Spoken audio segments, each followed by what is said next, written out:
50 वर्ष 5 पैशाला 2 गोळे ऐकला, हा, एक 3 वाला एक 2 वाला. परवडत आहे का आता?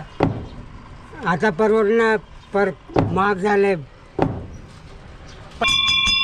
आज पुन्हा या घंट्याचा आवाज कानावर पडला आणि धावत घराबाहेर आलो आणि पुन्हा बालपणात रमून गेलो. कारण घरासमोर उभी होती तीच गाडी आणि तोच आमचा बच्चन. हा बच्चन फक्त बर्फाचे गोळे बांधत नव्हता, हा बांधत होता माझ्या बालपणातील प्रत्येक आनंदाचा क्षण. आणि आनंदाच्या रंगात बुडवून तो आनंदाचा गोळा आमच्या स्वाधीन करून टाकायचा. 4 आने 8 आने घेऊन या बच्चनने माझं बालपण समृद्ध केलंय. माझं बालपण आज सुद्धा जिवंत ठेवलंय.